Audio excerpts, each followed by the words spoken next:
হুসেইন মোহাম্মদ এরশাদ আমার সচক্ষে দেখা মাইক্রোবাস করে টাকার বস্তা পাঠিয়েছিলেন আমার বাসভবন আসাদ গেটে তার সরকারে যোগদানের জন্য।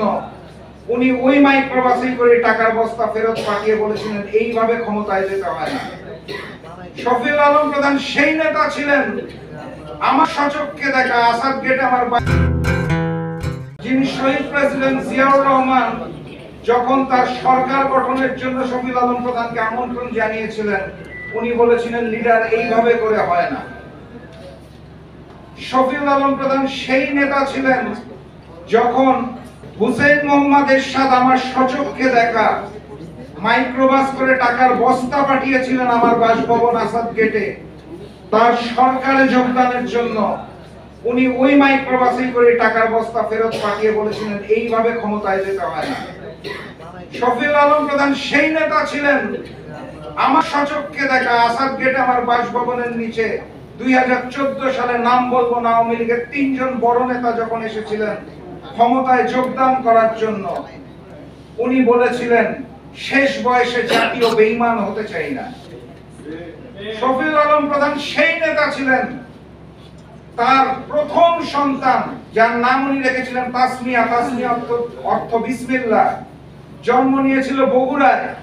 উনি 3 দিন পর ওনার প্রথম সন্তানকে দেখার জন্য গিয়েছিলেন, কারণ ঢাকায় তখন বুকা মিছিল চলছিল, ওনার সন্তানকে উনি দেখতে যান নাই দেশের মানুষের। শফিউল আলম প্রধান সেই মানুষ ছিলেন যখন সীমান্তে বেলুবাড়ি অভিমুখে মিছিল যায়, উনি ওনার কন্যার হাতে জাতীয় পতাকা আর পুত্র আমার হাতে দলের পতাকা, আমার বয়স তখন 8 বছর, দিয়ে মিছিলের অগ্রভাগে দিয়ে বলেছিলেন ভারত থেকে যদি গুলি আসে আমার সন্তানরা আগে গুলি খাবে, তাদেরকে আমি দেশের জন্য উৎসর্গ করলাম।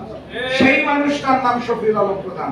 তার সম্পর্কে কথা বলা আমার জন্য অত্যন্ত আবেগপ্রবণ। আমি একজন সন্তান হিসেবে শফিউল আলম প্রধানকে পিতা হিসেবে কখনো পাইনি। ওনার পরিবার ছিল, ওনার দেশ, ওনার দল, দেশের মানুষ। আমি ঘুম থেকে উঠে দেখতাম শফিউল আলম প্রধান বাসায় নাই। আমি রাতে ঘুমাতে যাওয়ার সময় দেখতাম উনি ফিরে নাই। ওনার সংসার ছিল জ্যাকপা, ওনার সংসার ছিল বাংলাদেশের মেহনতি খেটে খাওয়া মানুষের। ঈদের দিন আমি আমার পিতার থেকে কখনো কোনো উপহার পাই নাই। ওনার দলের কর্মীরা পেয়েছে কিনা উনি ওটার জন্য খুঁজতেন। আমি ছোটবেলায় খুব অভিমান করতাম, কেন আমি আমার পিতার ভালোবাসা পাই না।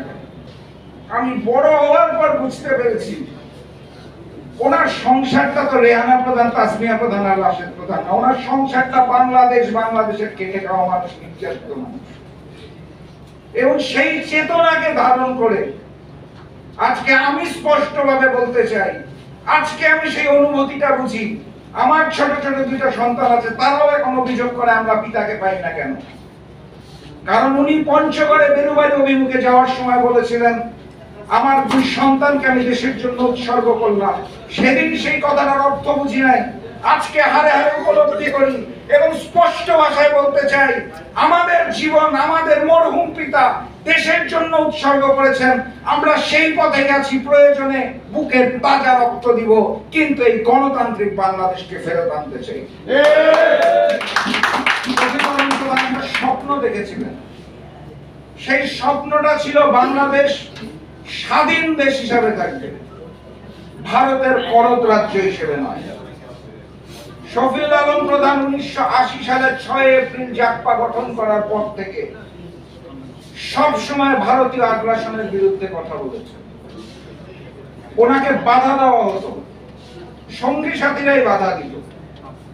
আমি রাজনীতিতে আসার পর আমাকেও বাধা দেওয়া হয়েছে, কিন্তু আমি ধন্যবাদ জানাই আজকে 2024 সালে এসে আমরা সকলে উপলব্ধি করতে পারছি আমাদের প্রধানতম শত্রুর নাম ভারত, এবং ভারতের বিরুদ্ধে যেই আন্দোলন শফিউল আলম প্রধান 1980 সাল থেকে করছেন, সেই আন্দোলনকে আমাদের সকলের একত্রিত হয়ে করার সময় এসেছে।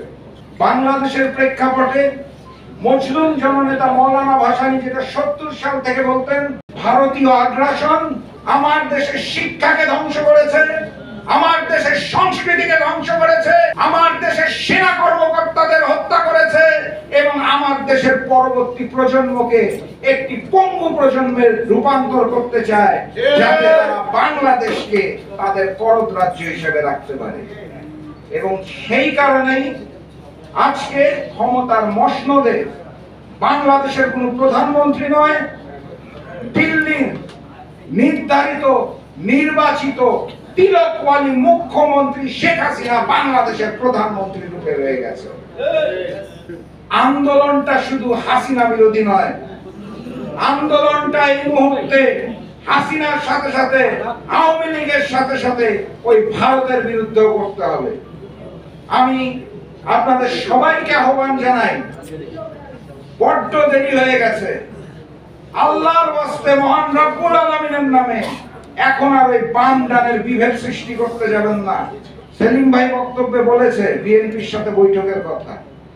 আমরা বাংলাদেশের যে 63টি বিরোধী দলের কথা বলা হয়েছে, বাম ডান বুঝি না, ইসলামিক দল বুঝি না, জামাত বুঝি না, সবাইকে একত্রিত যদি আমরা হতে পারি সেই দিনই সম্ভব শেখ হাসিনা, আওয়ামী লীগ এবং ভারতীয় আগ্রাসনকে রুখে দেওয়া, এর আগে হবে না। এবং একই সাথে সাথে সেই গণ অভ্যুত্থানটা সৃষ্টি করতে হবে, জনগণকে রাজপথে নেমে আসতে হবে। স্মরণ সভা এসি হল রুমে ঠিক আছে, আন্দোলন সংগ্রাম এসি হল রুমে চাই না।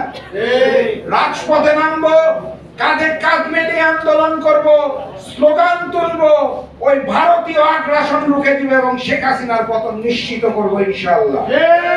শফিউল আলম প্রধানের স্মরণ সভায় এই শপথটা আমরা সবাই মিলে নিতে চাই।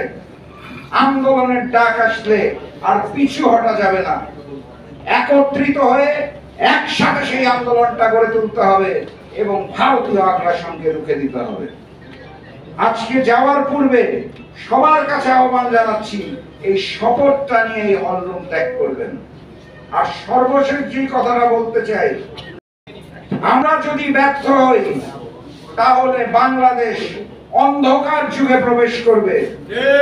পত্রিকা পড়ে দেখবেন মনোযোগ দিয়ে, 60,000 কোটি টাকা বিদ্যুতের বিল বকেয়া পড়েছে।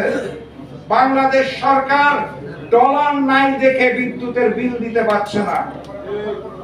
কাতারের কাছে বাংলাদেশ সরকার গত সপ্তাহে অনুরোধ করেছিল বাকিতে গ্যাস আনার জন্য, তরল গ্যাস। কাতার সরকার স্পষ্ট ভাষায় বলে দিয়েছে, তোমাদের ডলার নাই, তোমরা বিল দিতে পারবা না, বাকি বকেয়ার ব্যবসা তোমাদের সাথে আর করব না। বিদ্যুতের বিল না দিলে অন্ধকার যুগ শুধু ঘরের বাতিতেই নয়, আস্তে আস্তে সেটা সারা দেশে ছড়িয়ে পড়বে। যেই দিকে দেশ আগাচ্ছে, আমি চাই না আমার 2 সন্তান এই অন্ধকার যুগে থাকুক।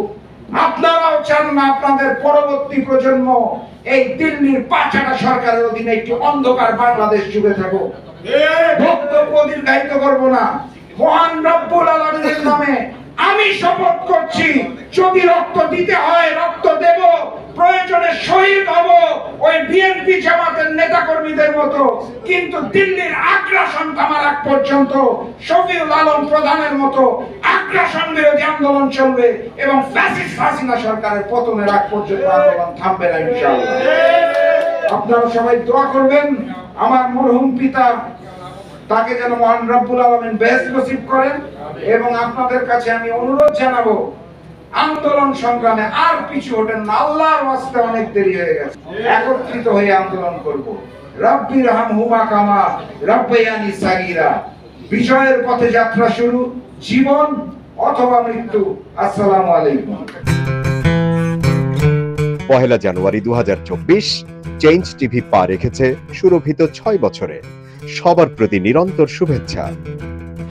changetv.press আগামী 1 জানুয়ারি তার প্রতিষ্ঠা বার্ষিকী। আমি এটা জেনে অত্যন্ত আনন্দিত। আমরা আশা করছি changetv.press মুক্তিযুদ্ধের পক্ষে তারা কথা বলবে, সত্যের পক্ষে কথা বলবে, নিরপেক্ষ বলে কিছু নেই, সবসময় সত্যের পক্ষে থাকবে, এই প্রত্যাশা ব্যক্ত করছি। এর কলা কুশলী সবাইকে অভিনন্দন জানাচ্ছি, এর শ্রোতৃমণ্ডলীকেও অভিনন্দন জানাচ্ছি। 1 জানুয়ারির যেমন অভিনন্দন, একই সাথে চেঞ্জ টিভির প্রতিষ্ঠানের জন্য সবাইকে অভিনন্দন। চেঞ্জ টিভি প্রতিষ্ঠা বার্ষিকীতে আমরা এদেরকে ধন্যবাদ জানাই। চেঞ্জ টিভিকে উত্তরোত্তর সাফল্য বা কামনা করি। আর সাথে সাথে আমরা বিশেষ করে এদেরকে অনুরোধ করব যেন তারা দেশের পক্ষে এবং বাংলাদেশের জনগণের পক্ষে, ইসলামের পক্ষে, হকের পক্ষে, সত্যের পক্ষে তারা যেন সুন্দর পরিবেশন করতে পারে এই আশাবাদ ব্যক্ত করি।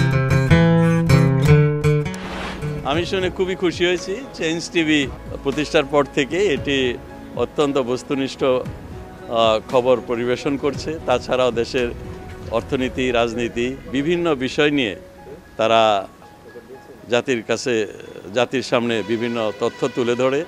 আমি মনে করি বাংলাদেশকে আরও উন্নত বিকশিত করার জন্য চেঞ্জ টিভি আরও অবদান রাখবে এবং বাংলাদেশে একটা অন্যতম গুরুত্বপূর্ণ একটা মিডিয়া হিসেবে প্রতিষ্ঠা লাভ করবে।